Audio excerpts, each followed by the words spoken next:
Tekanan emosional pun mulai terasa.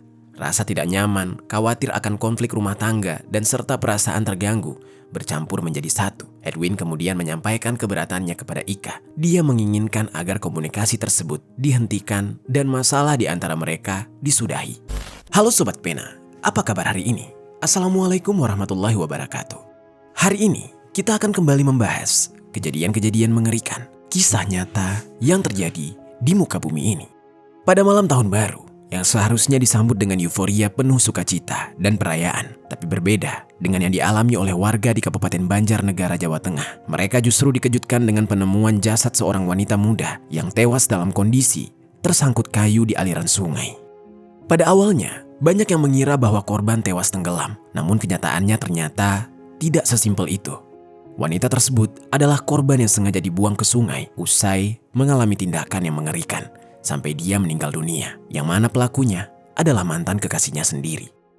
Apa motif dari kejadian yang mengerikan ini? Untuk cerita selengkapnya, langsung saja kita bahas di Kata Pena.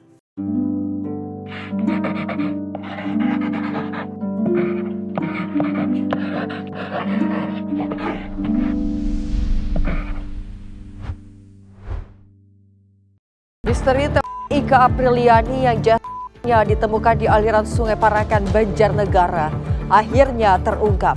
Ia dibunuh Edwin, mantan kekasihnya yang juga tetangga korban.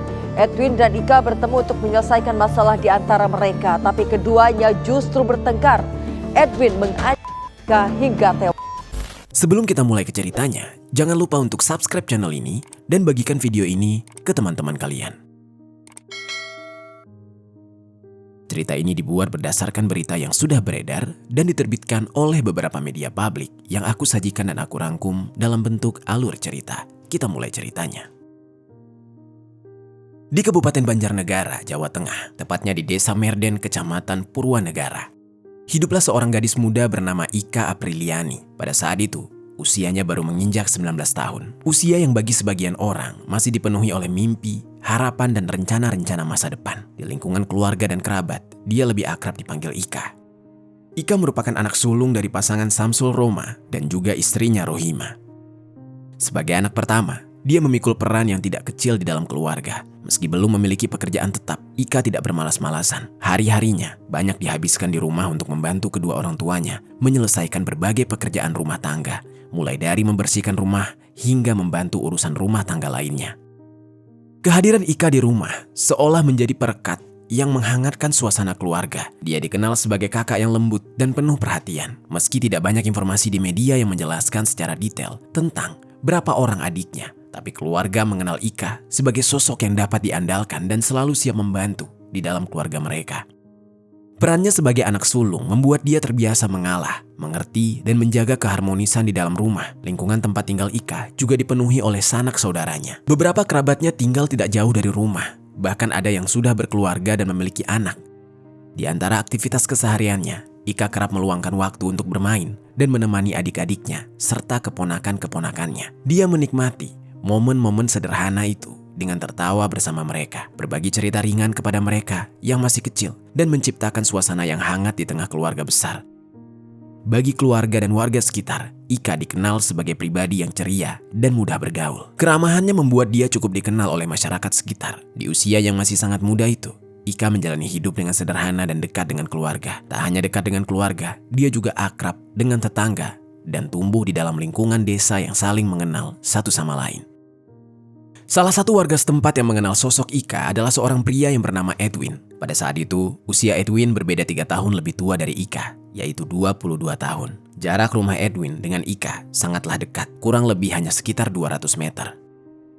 Edwin sudah mengenal Ika sejak lama, dan keduanya bahkan pernah menjalin hubungan asmara sebagai sepasang kekasih. Di masa itu, hubungan mereka berjalan sebagaimana hubungan anak muda pada umumnya. Mereka sering bertemu dan masyarakat desa juga mengetahui hubungan di antara mereka. Namun, waktu membawa perubahan, hubungan tersebut kandas dan masing-masing melanjutkan jalan hidupnya.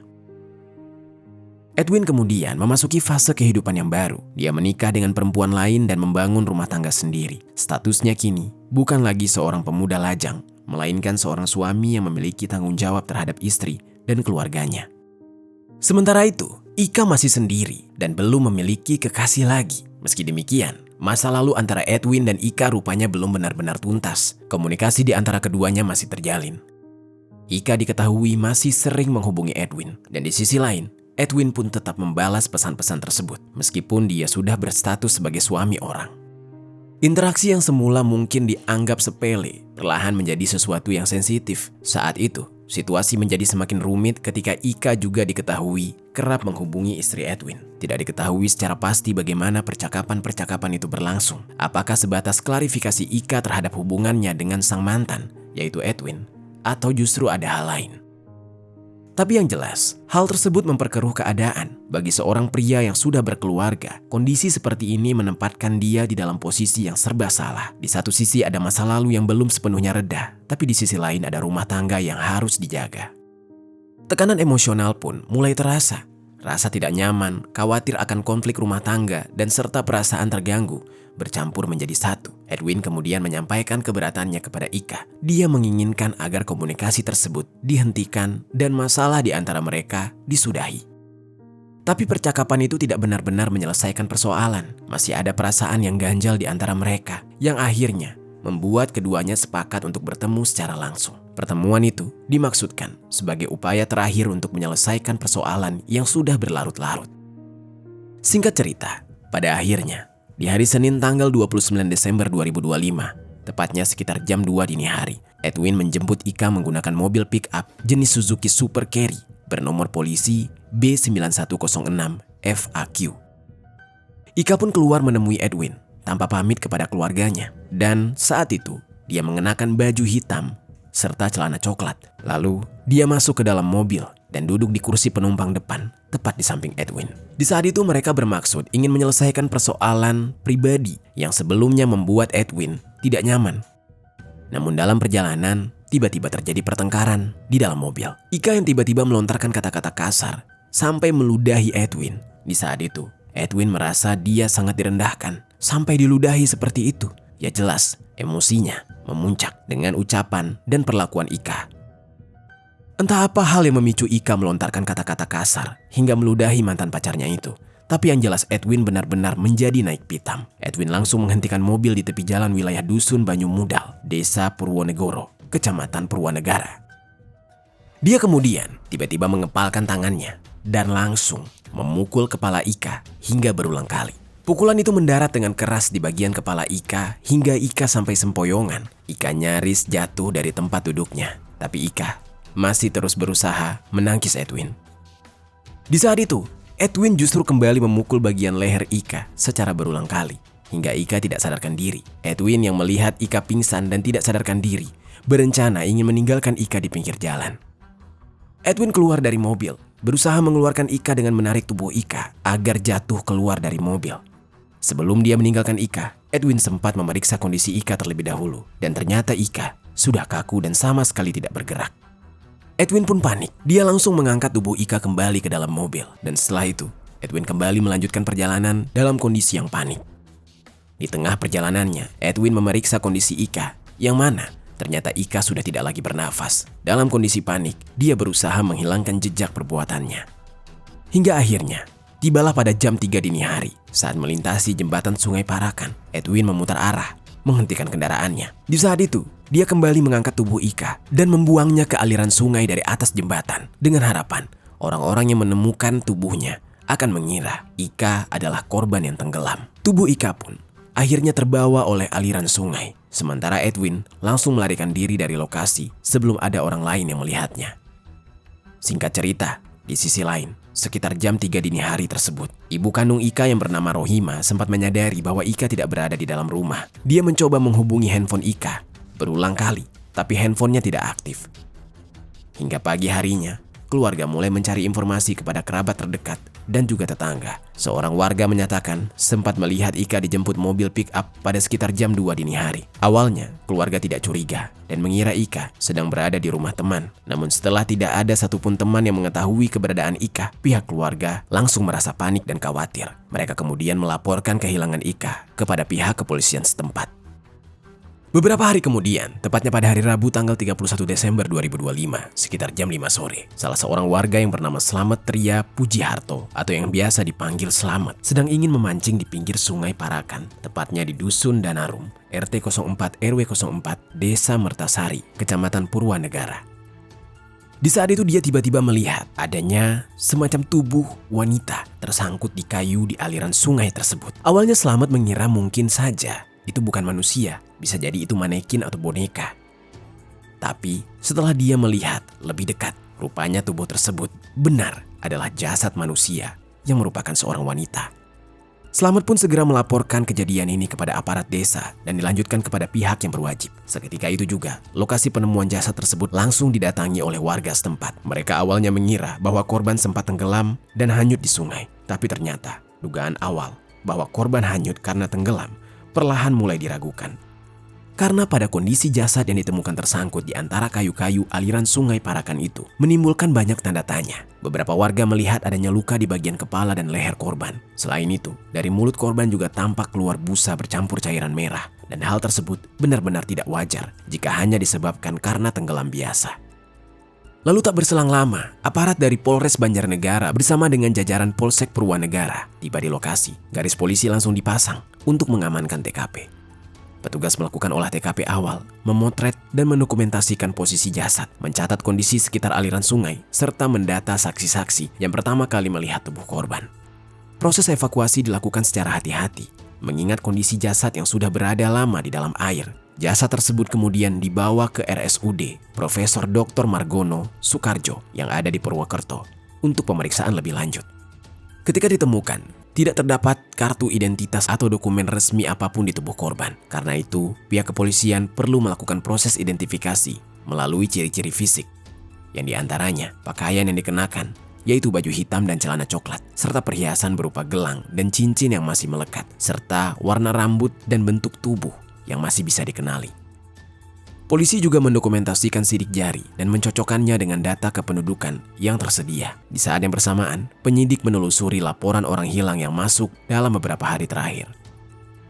Dari penelusuran tersebut, ditemukan hasil adanya laporan kehilangan seseorang perempuan yang bernama Ika Apriliani, warga desa Merden, yang dilaporkan oleh keluarganya sudah hilang dan tidak pulang ke rumah sejak dini hari tanggal 29 Desember 2025. Ciri-ciri yang disampaikan oleh keluarga sangat sesuai dengan kondisi korban yang ditemukan di Sungai Parakan. Pihak keluarga kemudian diminta untuk melakukan proses identifikasi lanjutan.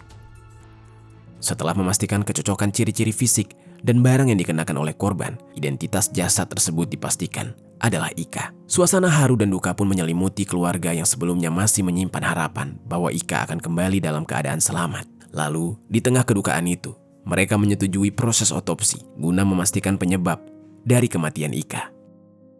Tim medis pun melakukan proses otopsi terhadap jasad Ika.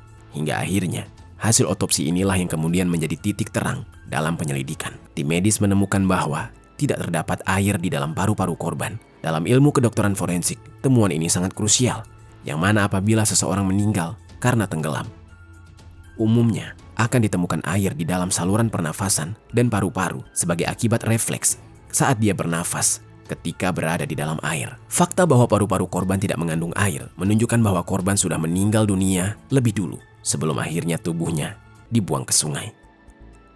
Selain itu, ditemukan juga luka-luka akibat kekerasan pada bagian kepala dan leher korban. Luka memar dan tanda benturan tersebut konsisten dengan dugaan adanya penganiayaan yang sebelumnya dialami oleh jasad sampai akhirnya dibuang ke aliran sungai.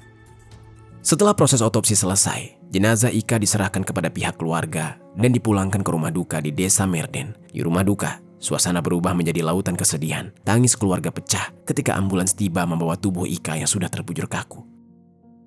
Ibu kandung Ika, yaitu Rohima, tidak kuasa menahan tangis. Kerabat, tetangga, dan warga desa berdatangan untuk menyampaikan belasungkawa. Banyak yang masih tidak percaya bahwa gadis yang mereka kenal, ceria, ramah, kini telah tiada dengan kondisi yang begitu tragis. Lalu tidak lama kemudian, jasad Ika pun dimakamkan secara layak di pemakaman umum desa setempat. Prosesi pemakamannya berlangsung hikmat, diiringi isak tangis keluarga dan pelayat yang hadir. Tanah merah perlahan menutup liang lahat, menandai berakhirnya perjalanan hidup seorang gadis muda yang seharusnya masih memiliki masa depan yang panjang. Di tengah duka yang mendalam, pihak keluarga berharap agar pelaku dapat segera ditangkap dan dihukum seberat-beratnya. Di sisi lain, hasil otopsi sebelumnya sekaligus mematahkan dugaan awal bahwa korban meninggal akibat kecelakaan atau tenggelam biasa. Dengan dasar hasil otopsi tersebut, status perkara pun meningkat. Kasus ini tidak lagi diperlakukan sebagai peristiwa orang tenggelam, melainkan berubah menjadi dugaan tindak pidana penghilangan nyawa yang disengaja. Penyelidikan pun memasuki tahap yang lebih dalam untuk mengungkap siapa yang terakhir kali bersama korban sebelum kematiannya dan bagaimana rangkaian peristiwa sebenarnya terjadi. Sampai pada akhirnya, pihak kepolisian mulai menyusun kembali potongan-potongan kejadian dari keterangan saksi dan barang bukti. Pihak kepolisian menelusuri waktu terakhir korban terlihat masih hidup. Informasi dari warga menyebutkan bahwa Ika sempat terlihat dijemput oleh seorang pria menggunakan mobil pick-up pada dini hari. Keterangan itu menjadi titik awal yang krusial. Penyidik kemudian memeriksa keluarga dan orang-orang terdekat korban untuk mengetahui dengan siapa saja Ika berkomunikasi sebelum akhirnya menghilang. Riwayat panggilan dan pesan pada handphone korban ditelusuri. Dari sana nama Edwin yang diketahui merupakan mantan kekasih Ika muncul sebagai orang yang terakhir kali berinteraksi dan bertemu dengan Ika. Kecurigaan semakin menguat ketika diketahui bahwa Edwin tidak berada di rumahnya saat hendak dimintai keterangan. Dia disebut-sebut sudah meninggalkan Banjarnegara menuju Jakarta. Kepergian tersebut menambah dugaan adanya upaya menghindari pemeriksaan. Penyidik juga menelusuri kendaraan yang diduga digunakan pada malam kejadian, yaitu mobil pick-up Suzuki Super Carry dengan nomor polisi B9106 FAQ. Rekaman CCTV di sejumlah titik termasuk di sekitar SPBU wilayah Purwanegara turut diamankan untuk memperkuat alur waktu dan pergerakan kendaraan tersebut. Dari hasil rekaman CCTV di SPBU itu, diketahui Edwin sempat mengisi bahan bakar mobilnya di sana. Dari berbagai bukti, yaitu otopsi, keterangan saksi, analisis komunikasi, serta jejak kendaraan, penyidik mulai mendapatkan gambaran yang lebih utuh tentang apa yang terjadi kepada Ika. Pihak kepolisian pun segera melakukan pencarian secara intensif terhadap keberadaan Edwin. Dari hasil penelusuran, diketahui bahwa Edwin meninggalkan Banjarnegara tidak lama setelah jasad Ika ditemukan. Dia diduga melarikan diri ke wilayah Jakarta Barat dan bekerja di sana. Keberadaannya yang berpindah keluar kota semakin memperkuat dugaan adanya upaya untuk menghindari pemeriksaan. Pihak kepolisian kemudian bergerak cepat. Tim dari Polres Banjarnegara berkoordinasi dengan aparat setempat di Jakarta untuk melakukan pelacakan. Informasi mengenai lokasi kerja dan tempat tinggal sementara Edwin dikumpulkan secara hati-hati agar proses penangkapan dapat dilakukan tanpa menimbulkan kecurigaan. Setelah memastikan keberadaan Edwin, tim gabungan melakukan pengamanan. Hingga akhirnya, setelah menjalani berhari-hari pencarian, pada hari Sabtu tanggal 10 Januari 2026, Edwin berhasil diamankan di wilayah Jakarta Barat, tepat di lokasi kerjanya. Penangkapan berlangsung tanpa perlawanan yang berarti. Edwin kemudian langsung dibawa kembali ke Banjarnegara untuk menjalani pemeriksaan yang lebih lanjut. Sesampainya dia di Mapolres Banjarnegara, Edwin menjalani serangkaian pemeriksaan intensif. Dalam proses pemeriksaan tersebut, Edwin pun mengakui seluruh perbuatannya. Dia mengaku bahwa pada malam kejadian, dia tersulut emosi setelah terjadi pertengkaran di dalam mobil. Dia merasa tersinggung karena korban melontarkan kata-kata kasar dan sampai meludahi wajahnya. Dalam kondisi marah dan tidak mampu mengendalikan diri, dia akhirnya memukul kepala dan leher korban hingga korban tidak sadarkan diri. Edwin juga mengaku bahwa setelah menyadari korban tidak lagi bernafas, dia panik dan memutuskan untuk membuang tubuh korban ke sungai, yaitu Sungai Parakan, agar peristiwa ini terlihat seperti kecelakaan atau korban tenggelam. Berdasarkan hasil penyelidikan dan keterangan tersangka, serta didukung oleh barang bukti dan hasil otopsi, Edwin pun dijerat dengan pasal 458 ayat 1 atau pasal 466 ayat 3 terkait tindak pidana penganiayaan yang mengakibatkan atau penghilangan nyawa. Atas perbuatannya, Edwin terancam hukuman pidana penjara maksimal 15 tahun. Saat ini, Edwin harus menjalani proses hukum yang berlaku dan mempertanggungjawabkan perbuatannya di hadapan hukum. Sementara itu, pihak keluarga korban masih diselimuti oleh duka yang mendalam atas kepergian Ika yang begitu mendadak dan tragis. Apa pelajaran yang bisa kita ambil dari kisah ini? Oh ya sobat, aku pengen ngasih tahu ke kalian, Kata Pena tergabung di dalam program YouTube Shopping Affiliate. Nah, buat kalian yang sedang mencari barang-barang yang menarik dan keren, aku punya beberapa rekomendasi produk untuk kalian. Kalau tertarik, langsung saja klik link produk di pojok kiri bawah untuk pembeliannya.